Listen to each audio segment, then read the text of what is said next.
Phone की screen on करने के बाद में किसी भी ऐप में स्विच करने पे, किसी भी जगह पर लॉग इन करने पे, या फिर किसी भी और जगह जहां आपने प्रिवेसी लगाई हो, जहां पर आपने पासवर्ड लगाया हो, आपको वो देख करके बहुत खुशी होती है कि वो चीज कहीं लीक नहीं हुई है, वो बस आप तक ही है, वो बस आपको ही पता है। अगर आपने किसी को बता दी तो कोई बात नहीं, आप उसे फिर से चेंज कर सकते हो। बट इस वीडियो में बात होने वाली हमारी राइट टू प्राइवेसी के बारे में, इसलिए वीडियो में एंड तक बने रहिएगा, क्योंकि राइट टू प्राइवेसी चाहिए ही सबको।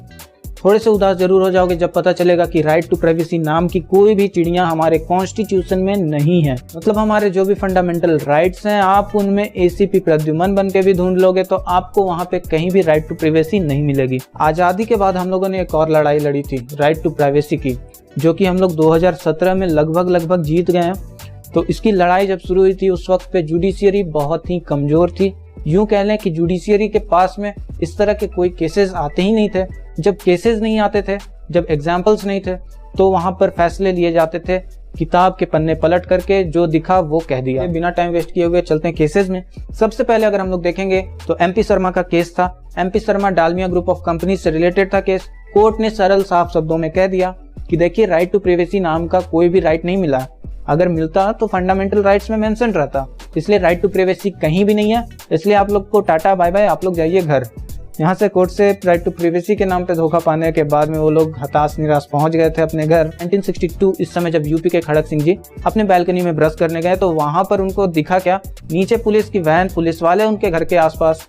रात में जब वो सोते थे अचानक से पुलिस आ जाती थी इन्वेस्टिगेशन करने। खड़क सिंह जी ने काम भी ऐसा किया था, उन पे डकैती के चार्जेस थे और कुछ एविडेंस नहीं मिलने के कारण पुलिस को उन्हें छोड़ना पड़ गया था। कोर्ट से वो रिहा हो गए थे। वहाँ पे पुलिस उनको सर्विलेंस पे लगाई हुई थी और जिस कारण से उनके आगे पीछे हमेशा पुलिस वाले रहते थे। उन्होंने अब जाकर के कोर्ट में केस कर दिया। जो रिट पिटीशन इनकी तरफ से फाइल की गई थी उसमें फिर से बात हुई थी राइट टू प्राइवेसी, और राइट टू प्राइवेसी इन्हें चाहिए था। आपने इन्हें बस एक लॉलीपॉप पकड़ा दिया और बोला जाओ बेटा घर, क्योंकि इस जगह पर कोर्ट ने बस एक ही चीज की मनाही की, और कोर्ट का उस समय का इंटरप्रिटेशन, फिर से बोल रहा हूँ उस समय का 1962 का लॉ था ये। यहाँ पर इन्होंने बोला था कि मेरा 19(1)D भी तो वायलेट हो रहा है, मुझे फ्री मूवमेंट नहीं करने दिया जा रहा, पुलिस वाले अगल बगल आसपास रह रहे हैं, मैं कैसे घूमूं फिरूं। तो उस जगह पर कोर्ट ने कहा कि ठीक है, अब पुलिस आपके घर पे नहीं आएगी, रात में विजिट जो करती है पुलिस अनटाइमली, वो उस तरह की चीजें नहीं होने वाली। और फिर भैया आप जाओ, आपके आगे पीछे पुलिस है, आप तो चल फिर रहे हो ना, आपको थोड़ी रोका जा रहा है। जस्टिस सुब्बा राव ने इसमें डिसेंडिंग ओपिनियन दिया था, मतलब कि वो बिल्कुल अलग थे कोर्ट के फैसले से। वो चाहते थे कि राइट टू प्राइवेसी मिले।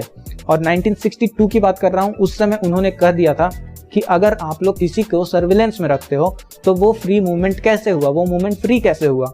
इसलिए राइट टू प्राइवेसी मिलनी चाहिए और इस तरह की अननेसेसरी सर्विलेंस नहीं लगनी चाहिए। केसेस होते रहे। गोविंद वर्सेस एमपी के केस में गोविंद जी तो हार गए, बट राइट टू प्राइवेसी को जिंदा कर दिया उन्होंने उसकी नींव रख दी। PUCL versus union of India का केस आया, जो कि बहुत ज्यादा फेमस केस है। इसे फोन टैपिंग केस या फिर वायर टैपिंग केस भी कहते हैं। और इसमें शामिल थे बलिया यूपी के हमारे फॉर्मर प्राइम मिनिस्टर, जो कि इंडिया के 18th प्राइम मिनिस्टर थे।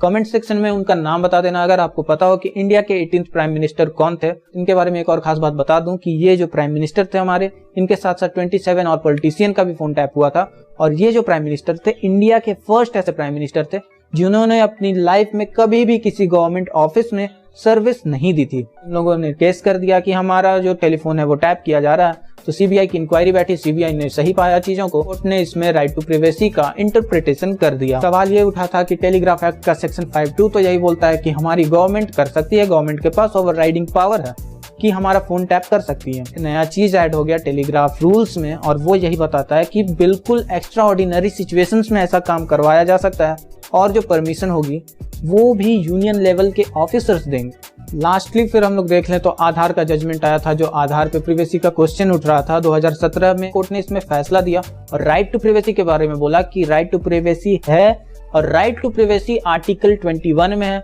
इसके बारे में कहीं लिखने की जरूरत नहीं है।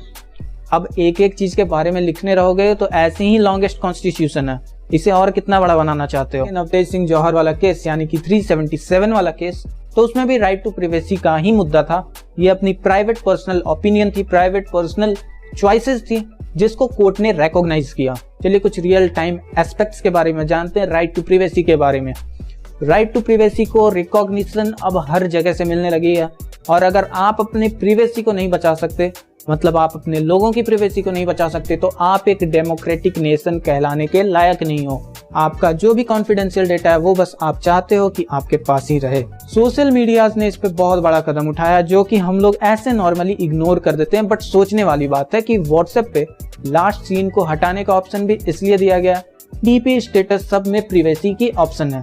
किसी भी सोशल मीडिया साइट पे चले जाओ, किसी भी ऐप में टॉगल करके देख लो, प्रिवेसी का ऑप्शन आपको जरूर मिलेगा। इसलिए प्रिवेसी की इंपॉर्टेंस उतनी है जितने बार आप दिन में सोशल मीडिया खोलते हो, यानी कि कई बार।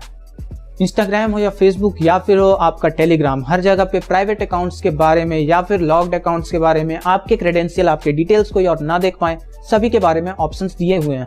और ये सब हमें इंश्योर करता है कि राइट टू प्राइवेसी हमारे पास है। आप जब भी वेबसाइट्स पे विजिट करते हो आपको अक्सर आता होगा, do you want notification, yes और no, block notification, allow notification. Location information मांगती है वेबसाइट्स। इवन आप गूगल तक को डिनाई कर सकते हो, जिसकी सर्विसेज यूज कर रहे हो उसको भी डिनाई कर सकते हो कि वो आपकी लोकेशन ट्रैक ना करे।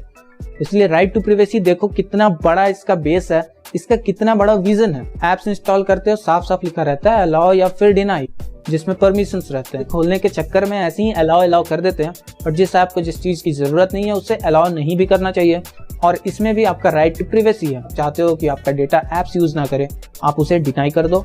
अगर डिनाई करने के बाद एप्स नहीं चल रहे हैं तो एक ऑप्शन आता है, उसे यूज करो, जिसे कहते हैं अनइंस्टॉल। कौन कहता है कि राइट टू प्राइवेसी इंपॉर्टेंट नहीं है? कौन कहता है कि राइट टू प्राइवेसी इंपॉर्टेंट नहीं है? ये उस दिन इंपॉर्टेंट हो गई थी जिस समय जो स्टोन एज के लोग थे उन्होंने पत्ते से अपने शरीर को ढकना शुरू कर दिया था। उनकी प्राइवेसी वहीं से स्टार्ट हो गई थी। सोचो आपकी प्राइवेसी किस लेवल पे होगी। इसलिए राइट टू प्राइवेसी बहुत इंपॉर्टेंट है। डेटा लीक ना हो इसलिए हमारे गवर्नमेंट को एक स्ट्रॉन्ग स्टैंड लेना चाहिए, बट सबसे पहला कदम आपका होना चाहिए। आपकी प्राइवेसी आपके हाथ में है कि आप चाहोगे कि आपके घर में जगह जगह बिग बॉस के घर की तरह कैमरे लगे हों और आपकी हर एक एक्टिविटी लोग देख रहे हों। बिल्कुल नहीं चाहोगे, अनटिल एंड अनलेस आप उससे एक रियलिटी शो बनाना चाह रहे हो। तो अगर आप अपनी लाइफ को रियलिटी शो नहीं बनाना चाह रहे हो और अपना पर्सनल डेटा पर्सनल ही रखना चाहते हो तो राइट टू प्राइवेसी का ध्यान रखो। और ये भी ध्यान रखो कि राइट टू प्राइवेसी आपके पास है। हमारा राइट टू प्राइवेसी सबसे ज्यादा हैम्पर कौन करते हैं? हमारे पड़ोसी। अक्सर वो ताक झाक करते रहते हैं। ये सारी चीजें बहुत कॉमन है। होप आपको वीडियो पसंद आया। वीडियो पसंद आया तो इसे लाइक करना और शेयर करना अपने फ्रेंड्स के पास में, ताकि उनको भी ये लीगल नॉलेज समझ में आए। मिलते हैं आपसे अगले वीडियो में। तब तक आप लोग स्क्रीन पे आ रहे वीडियोस पे क्लिक करके देख सकते हो मेरी और भी वीडियोस में। आपको उन्हीं वीडियोस में मिलूंगा।